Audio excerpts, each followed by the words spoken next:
வணக்கம் நண்பர்களே. ஜெப்சி சேனலுக்கு உங்களை அன்புடன் வரவேற்கிறோம். உங்களுடைய செல்ல பூனைக்குட்டியின் பிரசவத்தை காண்பது ஒரு அற்புதமான அனுபவம். வீட்டில் பூனைக்குட்டி போட்டால் உடனே சந்தோஷப்படுவதை விட முதலில் அதன் பாதுகாப்பு மற்றும் கவனிப்பில் கவனம் செலுத்த வேண்டும். ஒருவேளை நீங்கள் இதற்காக தயாராக இல்லாவிட்டால் கவலை வேண்டாம். நீங்கள் செய்ய வேண்டியது என்னவென்று இந்த காணொளியில் தெளிவாக பார்ப்போம். முக்கிய குறிப்பு: பூனைக்குட்டிகளுக்கும் தாய்க்கும் இப்போது மிகவும் தேவையானது அமைதி மற்றும் தனிமை மட்டுமே. பிரசவ பெட்டி அமைத்தல். பிரசவம் முடிந்ததுமே முதல் வேலையாக தாய் பூனை மற்றும் குட்டிகள் தங்குவதற்கு ஒரு பாதுகாப்பான பிரசவ பெட்டியை, நெஸ்டிங் பாக்ஸ், அமைக்க வேண்டும். பெட்டி தேர்வு: ஒரு பெரிய உறுதியான அட்டை பெட்டி அல்லது கூடையை தேர்வு செய்யவும். இடம்: இந்த பெட்டியை வீட்டில் யாரும் அடிக்கடி செல்லாத சற்று இருண்ட, சூடான மற்றும் அமைதியான ஒரு மூலையில் வைக்கவும். மெத்தை: பெட்டிக்குள் பழைய துணிகள், மென்மையான டவல்கள் அல்லது செய்தித்தாள்களை பரப்பவும். இது குட்டிகளுக்கு குளிர் தாக்காமல் இருக்க உதவும். முக்கியம்: பெட்டியை சூடாக வைத்திருப்பது அவசியம். குட்டிகள் தாங்களாகவே உடல் வெப்பநிலையை சீராக்க சில நாட்கள் ஆகும். பிரசவத்தின் போது தாய் பூனை அதிக சக்தியை இழந்திருக்கும். எனவே தாயின் ஆரோக்கியமே மிக முக்கியம். உணவு: தாய்க்கு அதிக கலோரிகள் மற்றும் ஊட்டச்சத்து நிறைந்த உணவை, குறிப்பாக குட்டி பூனைகளுக்கான உணவை, கிட்டன் ஃபுட், கொடுக்கலாம். இது அதிக சத்துக்களை கொண்டிருக்கும்.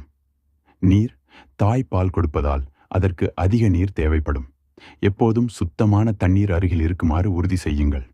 சுகாதாரம்: பிரசவ பெட்டியிலிருந்து சற்று தொலைவில் தாயின் உணவு, தண்ணீர் மற்றும் மலம் கழிக்கும் பெட்டி, லிட்டர் பாக்ஸ் ஆகியவற்றை வைக்கவும். இதன் மூலம் தாய் அடிக்கடி எழுந்து குட்டிகளை விட்டு வெகு தூரம் செல்ல வேண்டியதில்லை. நினைவில் கொள்ளுங்கள், தாயை விட்டு குட்டிகளை பிரிக்கக்கூடாது. குட்டிகளை தூக்கவோ அல்லது தொந்தரவு செய்யவோ முயற்சிக்காதீர்கள். புதிதாக பிறந்த குட்டிகளுக்கு தாய்ப்பால் மட்டுமே முதல் சில வாரங்களுக்கு முக்கிய உணவு. தாய்ப்பால் உறுதி: எல்லா குட்டிகளும் தாய்ப்பால் குடிப்பதை உறுதி செய்யுங்கள். தாய்ப்பால் கிடைக்காத குட்டிகள் தாயின் அரவணைப்பில் இருந்து விலகிச் செல்லும். அப்படி ஒரு நிலை இருந்தால் கால்நடை மருத்துவரை அணுகி மாற்று ஏற்பாடுகளை கேட்கலாம். குளிர்ச்சி: குட்டிகள் குளிர்ச்சியாக இருக்கிறதா என்று பார்ப்பது மிகவும் முக்கியம். அவை கூட்டமாக தாயின் அருகில் ஒட்டிக்கொண்டிருந்தால் அவை பாதுகாப்பாக உள்ளன என்று அர்த்தம். சுத்தம்: தாய் பூனை குட்டிகளை நக்கி சுத்தம் செய்யும். நாம் தலையிடத் தேவையில்லை. நாம் செய்ய வேண்டியதெல்லாம் அந்த இடத்தை அமைதியாகவும் சுத்தமாகவும் வைத்திருப்பது மட்டுமே. கண்களை திறப்பது: குட்டிகள் 7 முதல் 10 நாட்களில்தான் மெதுவாக கண்களை திறக்க ஆரம்பிக்கும். அதுவரை நீங்கள் காத்திருக்க வேண்டும். சில சமயங்களில் நாம் உடனடியாக கால்நடை மருத்துவரை அணுக வேண்டியிருக்கும். இந்த அறிகுறிகளை கவனியுங்கள். பிரசவம் முடிந்த பிறகும் அதிகமான இரத்தப்போக்கு அல்லது பச்சை, கருப்பு திரவம் வெளியேறுதல். பிரசவம் முடிந்த பின்னும் தாய் பூனை காய்ச்சல் அல்லது சோர்வுடன் காணப்படுதல் அல்லது சாப்பிட மறுப்பது. தாய் பூனை குட்டிகளை புறக்கணிப்பது அல்லது அவை தொடர்ந்து அழுவது.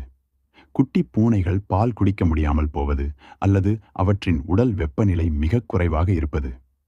இந்த அறிகுறிகள் இருந்தால் தயவு செய்து தாமதிக்க வேண்டாம். உடனடியாக உங்கள் கால்நடை மருத்துவரை, வெட்டரினரி, தொடர்பு கொள்ளுங்கள். புதிதாக பிறந்த பூனைக்குட்டிகளை பராமரிப்பது ஒரு பொறுப்பான பணி. அன்பு, அமைதி மற்றும் பொறுமை ஆகியவையே இப்போது உங்களுக்கு தேவை. தாய் மற்றும் குட்டிகள் நலமாக இருக்க எங்களின் வாழ்த்துக்கள்.